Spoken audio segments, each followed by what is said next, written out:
अरविंद केजरीवाल के खिलाफ लड़ाई में स्वाति मालीवाल ने वन वुमेन आर्मी बनकर काम किया है। भारतीय जनता पार्टी की दिल्ली विजय में उनकी भूमिका को कम करके नहीं आंका जा सकता। अरविंद केजरीवाल ने एक महिला साथी के साथ जो किया उससे उनकी छवि तो खराब हुई ही, साथ ही मालीवाल ने दिल्ली की गंदगी को चुनावी मुद्दा बनाने में भी बड़ी भूमिका अदा की। दिल्ली चुनाव में स्वाति मालीवाल ने आप केजरीवाल की उम्मीदों पर कैसे मट्ठा डाल दिया, इस वीडियो में हम जानेंगे। नमस्कार, आप देख रहे हैं न्यूज कॉल 24। मैं हूं आपके साथ सुशील गिरीश। न्यूज कॉल 24 के खास प्रोग्राम सियासत 360 में आपका स्वागत है। आम आदमी पार्टी की दिल्ली विधानसभा चुनाव में जो दुर्गति हुई उसके पीछे वैसे तो बहुत से कारण गिनाए जा रहे हैं, पर एक फैक्टर की चर्चा शायद सबसे कम हो रही है। अरविंद केजरीवाल की छवि को सबसे अधिक डेंट किया पार्टी की राज्यसभा सांसद स्वाति मालीवाल के साथ पीएम हाउस में हुई मारपीट ने। शायद यही कारण रहा कि अरविंद केजरीवाल की हार के बाद मालीवाल ने अपने एक्स हैंडल पर महाभारत में द्रौपदी के चीरहरण की तस्वीर बिना कैप्शन के पोस्ट की, जिसमें वह संदेश दे रही थी कि अरविंद केजरीवाल पूरी कायनात से लड़ सकते थे पर एक स्त्री की हाय से नहीं। आज आम आदमी पार्टी के बुरी तरह हारने की खबर उनके कलेजे को जो ठंडक मिली होगी उससे समझा जा सकता है। अकेले पड़ने के बाद स्वाति मालीवाल ने बेहद सदैव अंदाज में अरविंद केजरीवाल के खिलाफ मोर्चा खोला। पूरे चुनाव में वह शहर में फैली गंदगी और घरों में गंदे पानी की सप्लाई की समस्या को ग्राउंड पर जाकर उभारती रही और अंततः उनके इसी अभियान की तैयार की हुई जमीन पर बीजेपी ने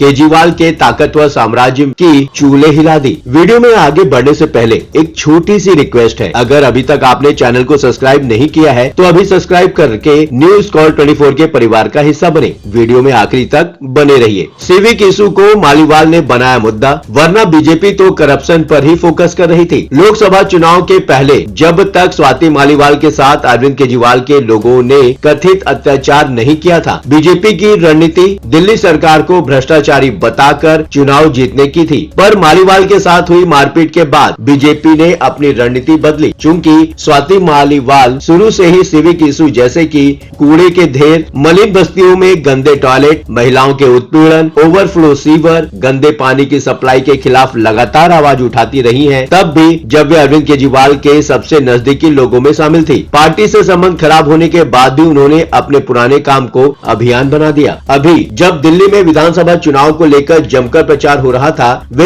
एक दिन लोडिंग ऑटो लेकर विकासपुरी पहुंची और लोगों के साथ सड़क से कूड़ा इकट्ठा करके अरविंद केजरीवाल के घर के बाहर डाल दिया, जिसके बाद दिल्ली पुलिस ने उनको हिरासत में ले लिया। सोशल साइट एक्स पर स्वाति के हैंडल से हिरासत का वीडियो पोस्ट करते हुए लिखा गया कि अरविंद केजरीवाल ने पुलिस भेजकर अपने घर के बाहर से स्वाति मालीवाल जी को अरेस्ट करवाया। पुलिस हिरासत से रिहा होने के बाद स्वाति मालीवाल ने कहा कि उनका प्रदर्शन दिल्ली की महिलाओं और नागरिकों की परेशानी उजागर करने के लिए था। स्वाति मालीवाल लगातार दिल्ली के उन जगहों पर गई जहां कोई नेता कभी नहीं पहुंचता। गंदी से गंदी जगहों पर उनका पहुंचना और टूटी सड़कों, टूटी नालियों और सीवर, कूड़े के लगे ढेर को दिल्ली सरकार नाकामी बताकर ऐसे प्रचार किया जिसका नुकसान आम आदमी पार्टी को उठाना पड़ा। स्वाति मालीवाल के चलते महिलाओं के प्रति अरविंद केजरीवाल के नजरिए को बदलने में भी बीजेपी सफल रही। भारतीय जनता पार्टी ने आपके राज्यसभा सांसद मालीवाल पर हुए हमले का इस्तेमाल कर केजरीवाल सहित आपके शीर्ष नेतृत्व को महिला विरोधी और एक महिला को न्याय न दिला पाने के लिए जिम्मेदार ठहराने में सफल रही। बीजेपी बार बार कहती रही कि आम आदमी पार्टी ने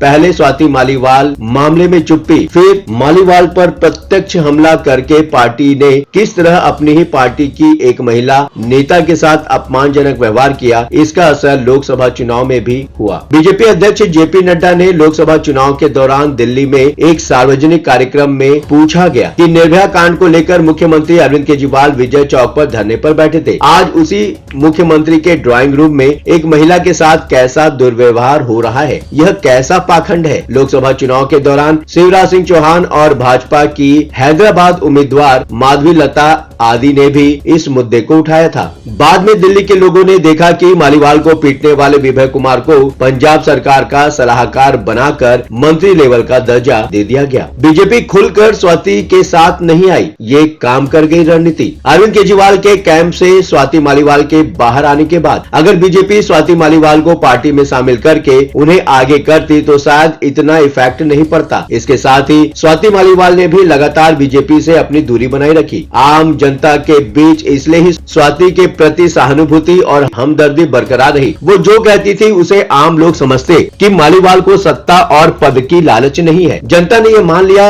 कि ये महिला केवल अपने खिलाफ हुए अन्याय के लिए लड़ रही है, इसे न्याय मिलना ही चाहिए। स्वाति मालीवाल अपने साथ हुए अन्याय के लिए अकेले लड़ती रही। दिल्ली के मुख्यमंत्री आवास में मारपीट की घटना के आरोप के बाद कुछ देर वो शांत जरूर बैठी रही, लेकिन दिल्ली पुलिस को लिखित शिकायत देने के बाद वो कभी चुप नहीं बैठी। सोशल मीडिया के जरिए लगातार हमले बोलती रही। स्वाति मालीवाल की मुख्यमंत्री आवास पर पिटाई हुई या नहीं, यह तो जांच का विषय हो सकता था, पर जिस तरह उनके साथ पार्टी ने व्यवहार किया वो हैरान करने वाला था। स्वाति ने पार्टी और अरविंद केजरीवाल को भरपूर मौका दिया कि विभव कुमार पर एक्शन हो, पर जब पार्टी की ओर से उन्हें क्लियर सिग्नल मिल गया कि उनके साथ कोई नहीं, वो अकेले पड़ चुकी है, तब उन्होंने पार्टी और केजरीवाल के खिलाफ बोलना शुरू किया। मालीवाल बिल्कुल अकेले पड़ चुकी थी, उनके साथ न ही बीजेपी थी और न ही इंडिया गुट का कोई दल ही उनका साथ देने सामने आया। अरविंद केजरीवाल को घेरने के लिए एक बार वो इंडिया ब्लॉक के नेताओं को पत्र भी लिखी, पर आश्चर्य कि कोई भी उनका साथ देना तो दूर, मिलने को भी तैयार नहीं हुआ। फिर मालीवाल ने अलोन वॉरियर की तरह काम शुरू किया, जो जगह जगह जाकर दिल्ली में गंदगी की तस्वीरें और वीडियो सोशल मीडिया पर शेयर करके सवाल पूछती रही। अब आपका क्या सोचना है? कमेंट बॉक्स आपका है, बेझिझक अपने विचार कमेंट बॉक्स में शेयर करें। हाँ, चलते चलते ये बात भी बताना जरूरी है कि न्यूज कॉल 24 अपने दर्शकों की राय और सूचनाओं के लिए हमेशा खुला है। अगर आपके पास कोई महत्वपूर्ण खबरें, अहम घटना, सामाजिक मुद्दा या कोई ब्रेकिंग अपडेट हो तो वीडियो में दिए गए नंबर पर व्हाट्सएप द्वारा आप हमसे संपर्क कर सकते हैं। हम आपकी गोपनीयता की पूर्ण सुरक्षा का आश्वासन देते हैं। आपके विचार, आपके सुझाव हमारे लिए मायने रखते हैं। अब आपकी बात नहीं रहेगी अनसुनी। ये प्लेटफॉर्म है आपका, आपकी आवाज को बुलंद करने का। वीडियो पसंद आया हो तो लाइक करें, साथ ही चैनल को सब्सक्राइब करना ना भूलें। लगातार खबरों के लिए बने रहिए न्यूज कॉल 24 के साथ।